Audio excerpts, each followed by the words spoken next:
بسم الله الرحمن الرحیم. الرحمن، به نام خداوند بخشنده بخشایشگر، خداوند رحمان. علم القرآن، قرآن را تعلیم فرمود.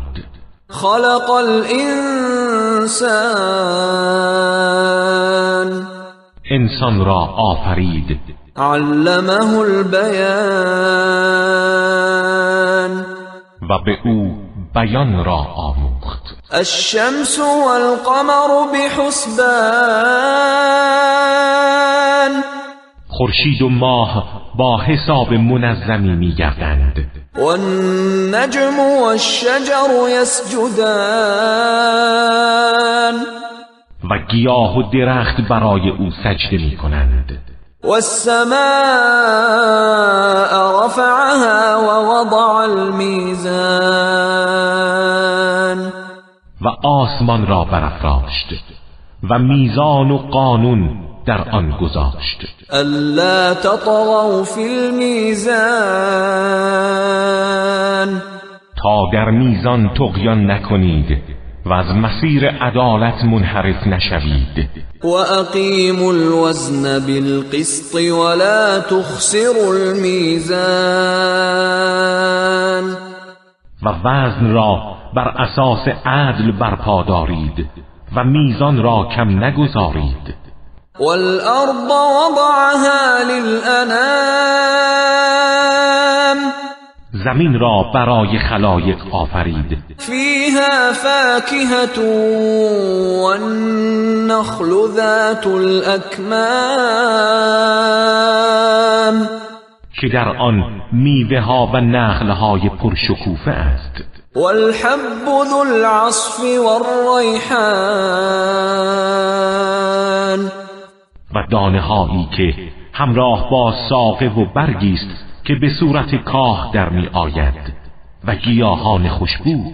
فبأي آلاء ربكما تكذبان، پس کدامین نعمتهای پروردگارتان را تکذیب می کنید شما ای گروه جن و انس؟ خلق الانسان من صلصال كالفخار، انسان را از گل خشکیده ای همچون سفال آفرید.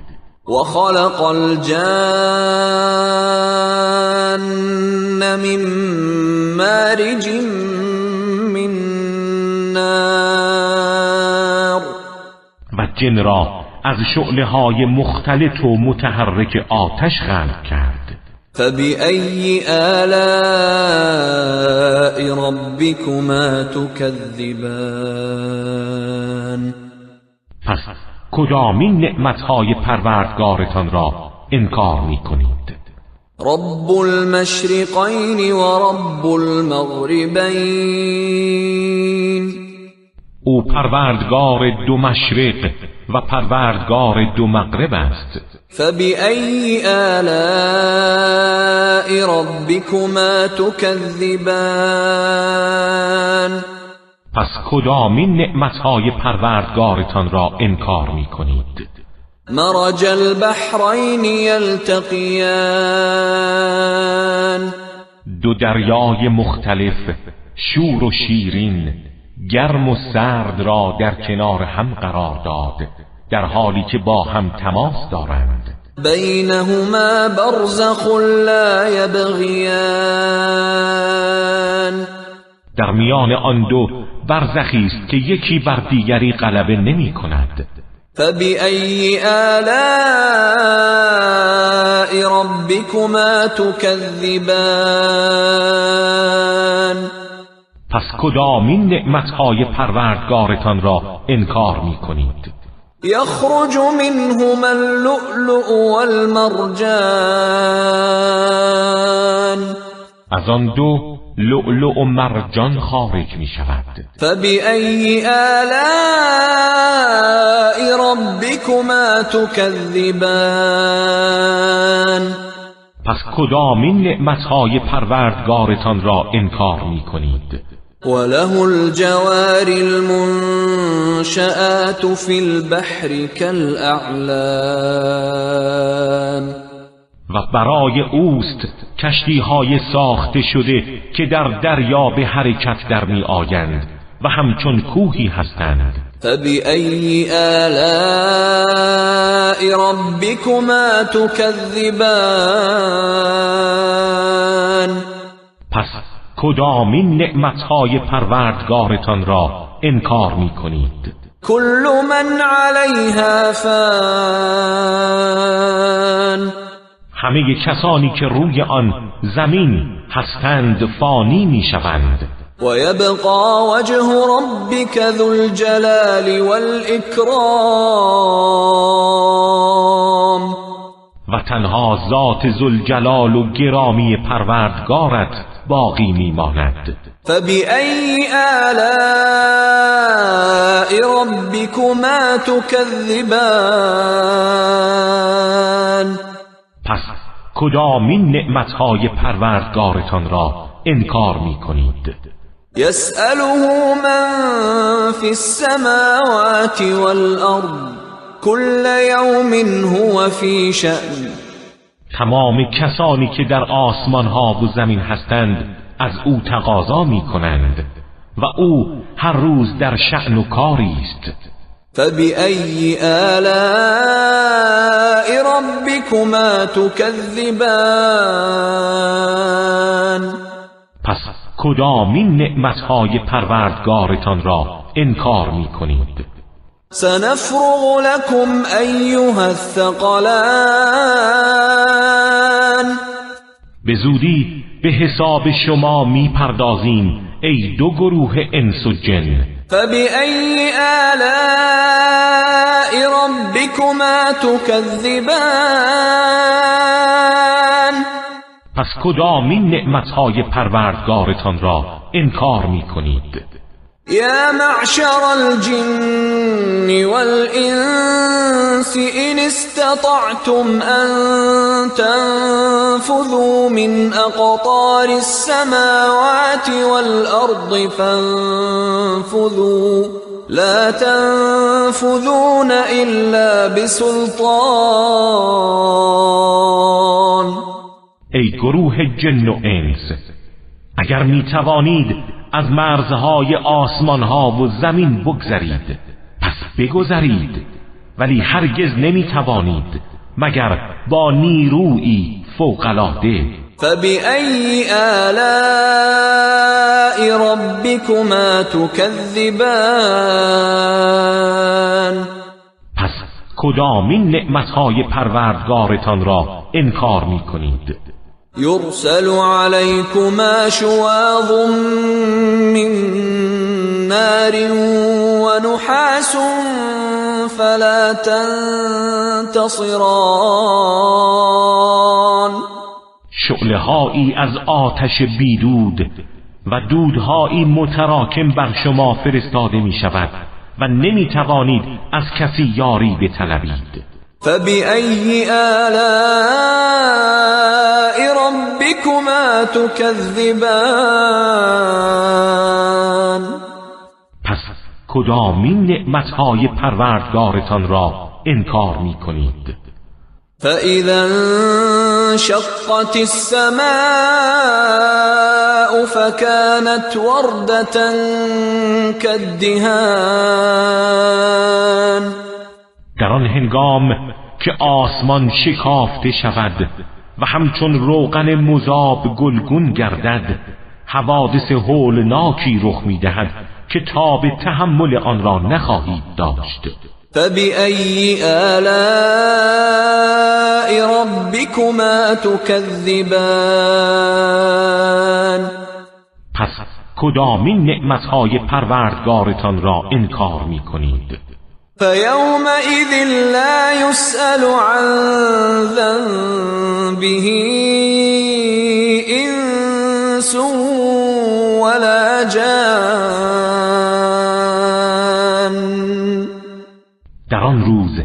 هیچ کس از انس و جن از گناهش سؤال نمی شود و همه چیز روشن است. فبأي آلاء ربكما تكذبان پس کدامین نعمتهای پروردگارتان را انکار می کنید؟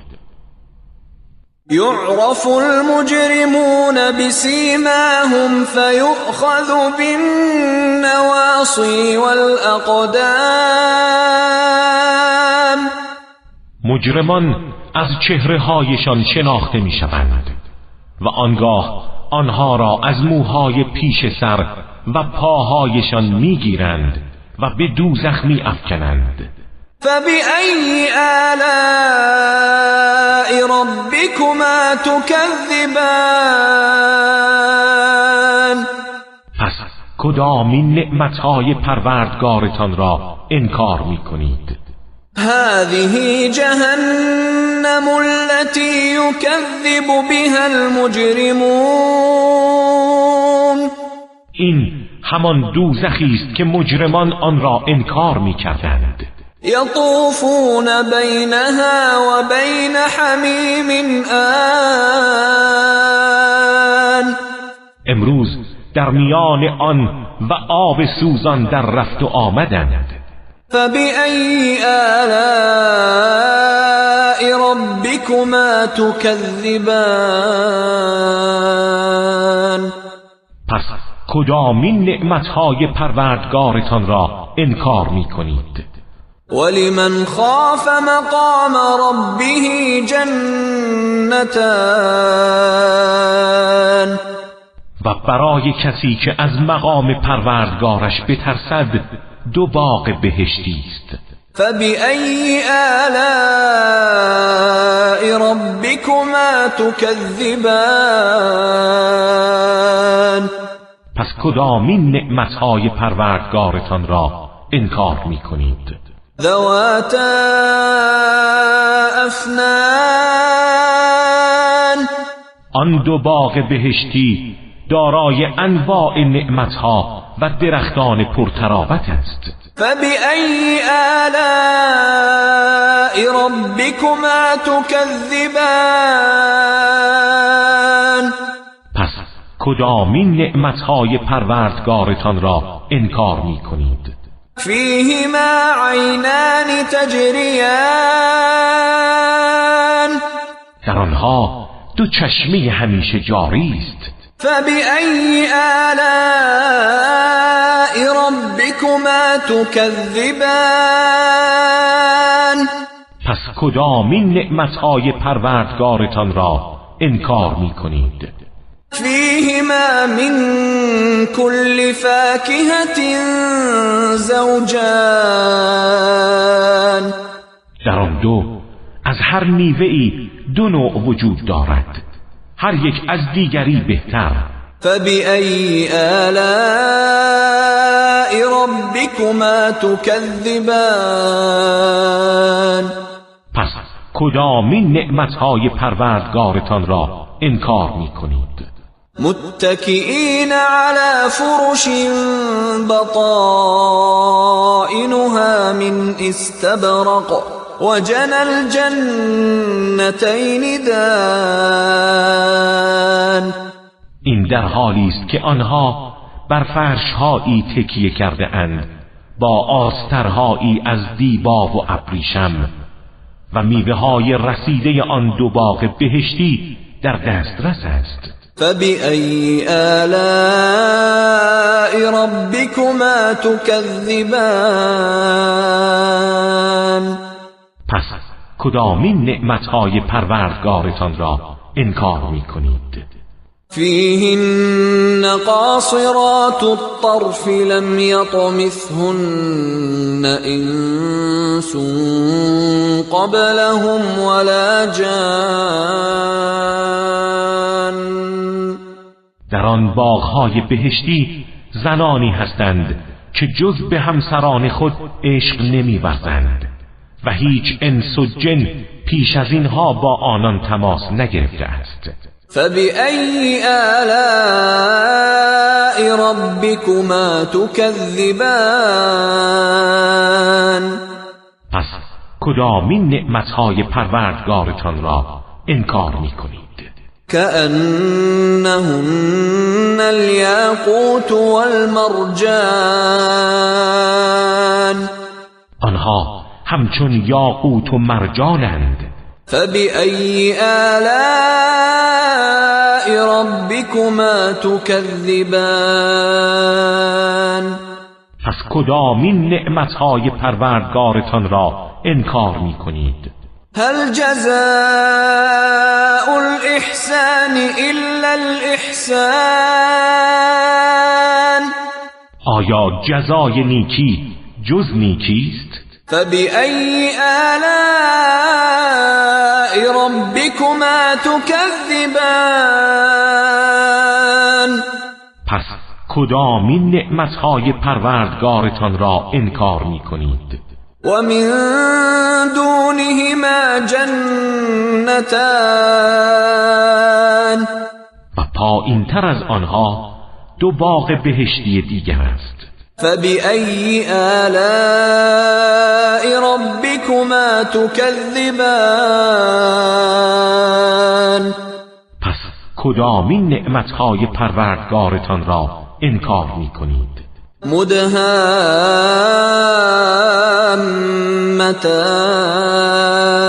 مدهامتان هر دو خرم و سرسبزند. فبأي آلاء ربكما تكذبان پس کدامین نعمتهای پروردگارتان را انکار می‌کنید؟ فيهما عينان نضاختان در آنها دو چشمه جوشنده است. فبأي آلاء ربكما تكذبان پس کدامین نعمتهای پروردگارتان را انکار می‌کنید؟ فيهما فاكهة ونخل ورمان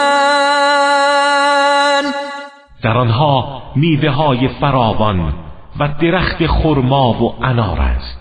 فبأي آلاء ربكما تكذبان پس کدامین نعمتهای پروردگارتان را انکار می‌کنید؟ فيهن خيرات حسان و در آن باغ‌های بهشتی زنانی نیکو خلق و زیبایند. فبأي آلاء ربكما تكذبان پس کدامین نعمتهای پروردگارتان را انکار می‌کنید؟ حور مقصورات في الخيام حوریانی که در خیمه‌های بهشتی مستورند. فبأي آلاء ربكما تكذبان پس کدامین نعمتهای پروردگارتان را انکار می‌کنید؟ لم يطمثهن انس قبلهم ولا جان هیچ انس و جن پیش از اینان با آنها تماس نگرفته. فبأي آلاء ربكما تكذبان پس کدامین نعمتهای پروردگارتان را انکار می‌کنید؟ متكئين على رفرف خضر وعبقري حسان این در حالی است که بهشتیان بر تخت‌هایی تکیه زده اند که با بهترین و زیباترین پارچه‌های سبز رنگ پوشانده شده است. فبأي آلاء ربكما تكذبان پس کدامین نعمتهای پروردگارتان را انکار می‌کنید؟ تبارك اسم ربك ذي الجلال والإكرام.